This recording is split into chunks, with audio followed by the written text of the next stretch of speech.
अगर किसी के पास 10,000 रुपए हैं तो वो 10,000 रुपए के पटाखे लाता है, और अगर किसी के पास 50,000 रुपए हैं तो वो 50,000 रुपए के पटाखे लाता है। पूरी रात भर धा धू धू होती रहती है बम पटाखों की। यहाँ जा। का सर जी? कानन में ना पहुंचेगा तेरे, यहाँ पे आ जा तुरंत।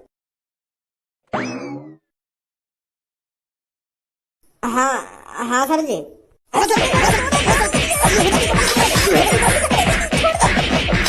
हरामखोर, तेरे को अपनी दीपावली के बारे में जानकारी नहीं है? दीपावली क्यों मनाई जाती है, क्यों नहीं मनाई जाती? कतई गू भरोग आते हैं दिमाग में, तो तेरे को ये नहीं पता दीपावली क्यों मनाई जाती है, क्यों नहीं मनाई जाती? सर जी अब याद कर लो, मैं बता दूंगा तुमको, कल सुना दूंगा तुमको दीपावली को निबंध। याद है मुझको, तो अब अचानक मेरे दिमाग में तो लिखा रखा है, कल पक्का रट लाऊंगा सर जी, कल सुना दूंगा तुमको। धनुआ यू ये का तेरा मालिक जो खड़ा का है? यू ना, यू मालिक के नीचे काम करे, यू ही देवे हमें सैलरी। तो फिर कब आएगा तेरा मालिक है? रुक जा अभी पूछूं। चाचा मालिक कब आएंगे, कब देंगे हमें बोनस? अरे धनुआ बेटा सबर रख, सबको बोनस मिलेगा, बोनस भी मिलेगा और मिठाई का डिब्बा भी मिलेगा बोनस के साथ। हाँ चाचा वो तो हमें पता है, बोनस के संग मिठाई का डिब्बा भी मिलेगा। बस तुम यू बताओ उन डिब्बन में कौन सी मिठाई है? उन डिब्बन में रसगुल्ला या मिल्क केक है? का है उन डिब्बन में? और के किलो के डिब्बा मिलेंगे हमें? अरे सबर रख धनुआ बेटा, सबर रख, सब पता चल जाएगा तेरे को थोड़ी देर में। मेरे को कुछ नहीं पता इन डिब्बा में क्या है और कितना कितना तुमको मिलेगा, ये सब तो मालिक ही आके बताएंगे आपको कितने किलो की मिठाई मिलेगी और मिठाई में क्या मिलेगा। तो फिर चाचा मालिक कहाँ रहेगा, बुलाओ क्यों ना मालिक है? बेटा तू तो पहली बार दिखा मेरे को इस कंपनी में। मैं तो वैसे ही आ गया आज अपने दोस्त के संग। अच्छा ठीक है ठीक है। भज्जी हमारी कंपनी में यू चाचा बहुत अच्छे हैं, पर यू बता में मालिक बहुत खराब कहिए हमारा। खराब मतलब? यू कहने के बहुत कंजूस है वो मालिक, पर हमें का लेना बाकी कंजूसी थे, हमें तो काम करना या कंपनी में ना है, पैसा मिले ही जहाँ टाइम थे। हाँ सही बात है, सही बात है। कंजूसी दिखाता होगा अपने घर पे दिखाएगा, यहाँ थोड़ी कंजूसी दिखाएगा वो। सही बात है, बिल्कुल तेरी सही बात है। अरे यू देखा मालिक आयो कहा है। नमस्ते सर। नमस्ते नमस्ते। तो सब में पहले तो आप सबका बहुत बहुत शुक्रिया हमारी कंपनी में काम करने के लिए। तो आप सबको तो पता ही होगा आज हमने यहाँ पर आप किस लिए बुलाए हो।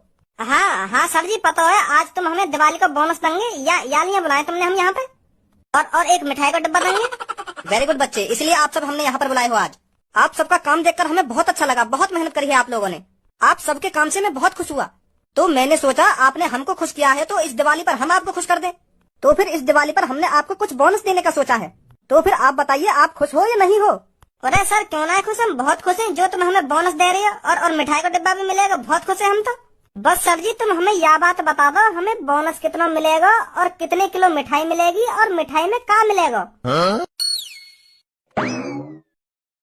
जो ठान लिया वो होकर रहेगा, सूरज अपनी रोशनी खोकर रहेगा, शाम के बाद अंधेरा होकर रहेगा, और आज भज्जी को जो बात बोलनी है वो बोल कर रहेगा। मुझको सोफा से उठना पड़ेगा, डंडा हाथ में लेना पड़ेगा, और हाथ में डंडा उठाया है तो भज्जी की गांड पर धड़ दनादन देना ही पड़ेगा। मेरे पापा मेरी नेक देर में बोलती बंद कर दें। पापा आज भज्जी तुमसे जो कुछ कहने आया है तुमको उसको ध्यान पूर्वक सुनना ही पड़ेगा। ये आखिरकार भज्जी की जिंदगी का सवाल है, भज्जी के फ्यूचर का सवाल है, भज्जी के आने वाले बच्चों का सवाल है। तो इसलिए पापा मेरी बात को ध्यान से सुनिए और सोच समझ कर जवाब दीजिए। जा रहे थे बात तो सुन लो मेरी, क्या कहना चाह रहे हो? मैं तुमसे काना कहना चाह रहा हूँ, हरदम नाक पे गुस्सा रखो रह रहे तुम्हारे। हो सके तुम्हारे मतलब की भी बात हो सके, मेरे मतलब की भी बात हो सके, तुम सुनो ही ना, हरदम तीर से मारो अपनी आवाज से। अरे भज्जी बेटा गुस्सा मत हो, बता क्या बात बोलने आया था यहाँ पर? पापा मैं तुमसे ये कहने आया हूँ, जो तुम मेरे को स्कूल में पढ़ा रहे हो वो बिल्कुल गलत कर रहे हो। ये पढ़ाई लिखाई साइन थीटा कॉस थीटा सब बकवास है। इन साइन थीटा कॉस थीटा से हम बिल्कुल भी तरक्की नहीं कर सकते पापा, ये बेफिजूल की पढ़ाई लिखाई है। हमको बस गुमराह किया जा रहा है पापा कि ये साइन थीटा कॉस थीटा सीखकर हम दुनिया में तरक्की कर सकते हैं, पर ये सब गलत है। हम पढ़ाई लिखाई कर कुछ भी तरक्की नहीं कर सकते। तरक्की करने वाला इंसान तो मोमोज बेचकर भी तरक्की कर सकता है, क्या जरूरत उसे साइन थीटा कॉस थीटा सीखने की? तो इसीलिए पापा जितना खर्चा तुम मुझे पढ़ाने में कर रहे हो, इससे बढ़िया मुझे किसी बिजनेस के काम में लगा दो। मारो मेरे मुंह पर 10-15 करोड़ रुपए कि ले भज्जी 10-15 करोड़ रुपए खोल दे एक कंपनी, और तू भी मेरी तरह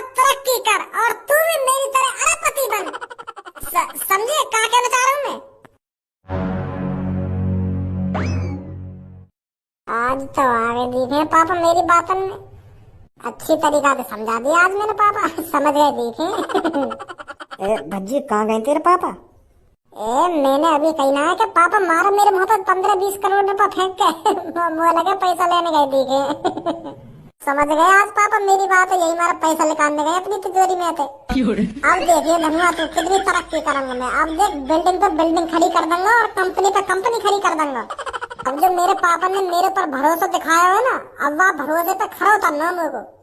अब जो पापा मेरे मुँह पे 10-15 करोड़ रुपए फेंक के मारेंगे ना, इनके मुंह को 200-300 करोड़ रुपए बनाने हैं, ताकि मेरे पापा समझ सके, मेरे ऊपर गर्व महसूस कर सके कि सही किया मैंने भज्जी को स्कूल से निकाल कर, जो उसको बिजनेस में डाल दिया। आज से टाइम बदलना धनुआ मेरे को अपना। बस एक बार पापा अब दे दे मेरे को 10-15 करोड़ रुपए।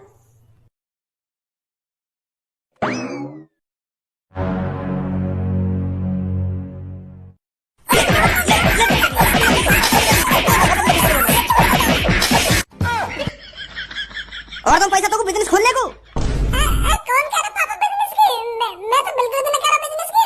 मोह ना खोलना बिजनेस, बेकार है बिजनेस। स्कूल हमारा बहुत प्यारा स्कूल है, सबसे बढ़िया। बिजनेस बिजनेस बाहर में गया, बिजनेस कौन करता है बिजनेस? मेरे को तो बस पापा पढ़ाई लिखाई करनी है, पढ़ाई लिखाई कर कर सरकारी फॉर्म भरना है मेरे को, सरकारी नौकरी लगानी है मेरे को। बिजनेस का सरकारी नौकरी के सामने मारो मत बाबा, मैं ना करना चाहूँ बिजनेस। अब स्कूल जा रहा कि मैं छोड़ के आऊँ? जा रहा हूँ पापा, तैयार है रो स्कूल को, बस टाइम होने वाला है स्कूल का।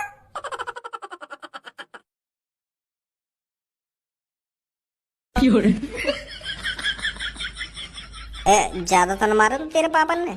ज्यादा न मारो, गाँव में बैठ के हत्ती उड़सने के राह देख गए पापन के। मैं तो सोच रहा था पापा पैसा वैसा लेने गए देखे मुँह को देने के लिए, पर मुँह का बताइए वो बल्ला लेने गए। आते खेनी औंधो करके दे गाड़ पे बल्ला, दे गाड़ पे बल्ला, गाड़ सुझा दी मेरी। अब का फिर वाटे में बहस करी जा रही है पापन के पापा मैं जाऊंगा ही ना स्कूल, क्या मैं बिजनेस करूंगा? ऐसे टाइम पे तो चुप्पी लगाना पड़ जाए। अगर मैं हवा भी निकाल दूं ना वाटे में अपने मुंह तो गाड़ पे डंडा ही बात तो फिर दोबारा। फिर तेरी बात सरपंच को कहा हुआ? गाड़ मराने गई वो सरपंच। जब कोई आदमी समझे ना तो बाको का फायदा समझाने का। हाँ सही कह रहा हो तू, यह बात है। अरे क्या हाल है मेरे मुलायम से बेसन के लड्डू? सब ठीक तो हो ना? Good morning sir. Good morning बेटा, गुड मॉर्निंग। बस आज ना पढ़ाने बैठ जाना सर जी, मैथ है। तो बेटा दिवाली का अवसर है तो बताइए आपको क्या पढ़ाया जाए? आज आप जो कहोगे मैं वो पढ़ाऊंगा। तो सर जी आज तुम मियां खलीफा के बारे में पढ़। जीप फिसल गई, जीप फिसल गई। मियां खलीफा ना कह रहा हूँ मैं कह रहा हूँ बुर्ज खलीफा, बुर्ज खलीफा के बारे में पढ़ाओ।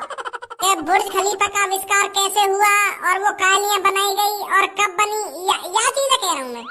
तो इतनी बड़ी सीक्रेट सी बना रही है, वहाँ को क्या फायदा बनाने का? मैं ये चीज पूछना चाह रहा हूँ। सर जी ये बुर्ज खलीफा छोड़ो, तुम दिवाली का अवसर है तो कुछ दिवाली के बारे में पढ़ाओ ना। कहा बुर्ज खलीफा इतना बढ़िया त्योहार आने वाला है तो उसके बारे में कुछ जानकारी दे दिया हमको। बिल्कुल सही बात बोली कल्लू बेटा तूने। आज हम दीपावली के बारे में ही जानते हैं। तो बेटा हाथ खड़ा करो, तुम में से कौन सा दीपावली का निबंध सुनाएगा? हाँ? किस किस को दीपावली का निबंध आता है? हाथ खड़ा करो। सर जी तुम भी या मैं हाथ का खड़ा करना? हमें 15-16 साल है ये दीपावली मनाते मनाते, कौन न जानता होगा दीपावली के बारे में? क्लास का बच्चा जानता होगा दीपावली के निबंध के बारे में, दीपावली क्यों मनाई जाती है क्यों नहीं मनाई जाती। और तुम हाथ खड़ा करवा रहे हो। हर कहीं पे आ दीपावली को निबंध, कोई भी सुन लो, कोई भी सुना देगा तुम्हें तो। अरे यू कोई A+B का होल स्क्वायर का फॉर्मूला थोड़ी है जो कहीं ना आता होगा। दीपावली का निबंध है ये, दीपावली का निबंध। जो उनके मन में आवे बात सुन लो तुम। तो धनुआ बेटा तू खड़ा हो। का सर जी मैं? हाँ तू ही सुना दे दीपावली का निबंध। हाँ सुना रहा हूँ। सुना बेटा। पुराने जमाने में एक राजा रहता था। उस राजा की कोई संतान नहीं थी और रानी हर रात राजा से कहती मेरे को एक बेटा चाहिए। और राजा हर रात अपनी रानी से कहता कि मैं तेरे को बेटा नहीं दे सकता, मैं नामर्द हूँ। फिर भी रानी राजा से हर रात इसी बात को कहती कि मेरे को एक बेटा चाहिए, मेरे को अपना एक राजकुमार चाहिए। राजा परेशान हो गया था कि मैं अपनी रानी की ख्वाहिश को पूरा कैसे करूं। राजा हर रोज सेक्स करने की कोशिश करता पर वो नाकामयाब रहता। फिर राजा परेशान होकर एक घने जंगल में चला गया, जहाँ पर उसे एक परी मिली। वो परी शरापित थी। तो को भी शरापित कर दूं मैं? सुना का रहा है तुमको? यह बात बता, मैं तो सुनना का चाह रहा हूँ और तू सुना का रहा है? के राजा ना मर्द था ना मर्द था, और मैं तो का सुनना चाह रहा हूँ? मैं तो दीपावली का निबंध सुन रहा हूँ। कहीं राजा और रानी की कहानी ना सुनना तोते, जो तुमको सुनाने लगा वहां का बच्चा कैसे पैदा होगा, कैसे पैदा ना होगा, क्या परी मिल गई ना वो मिल गया। ये जो हमारा दीपावली का त्योहार हर साल मनाया जाता है, किस लिए मनाया जाता है, मैं ये चीज पूछ रहा हूँ तेरे से। वो अच्छा सुना रहा हूँ। क्या सुना रहा हूँ ना सुना रहा हूँ, सुना जल्दी। तो सर जी, दीपावली का त्योहार बम पटाखे फोड़ने के लिए मनाया जाता है।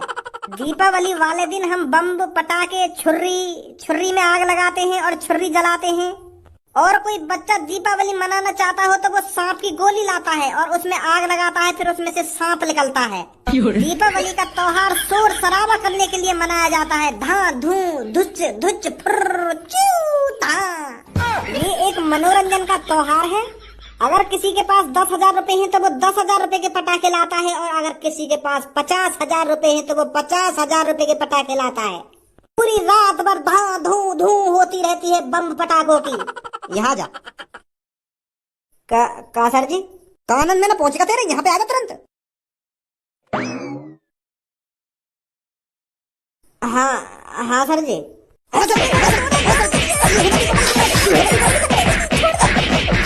हरामखोर, तेरे को अपनी दीपावली के बारे में जानकारी नहीं है? दीपावली क्यों मनाई जाती है, क्यों नहीं मनाई जाती?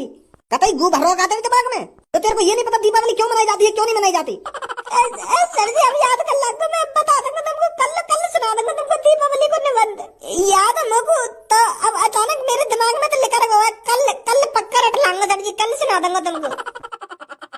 ओए तू खड़ा हो, तू सुना दीपावली का निबंध।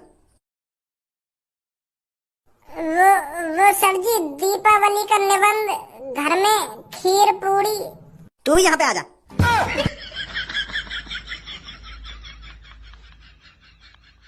वो सर जी, अटक रहा हूँ मैं कहीं। याद है वैसे मुझको दीपावली का निबंध, वो अटक रहा हूँ मैं।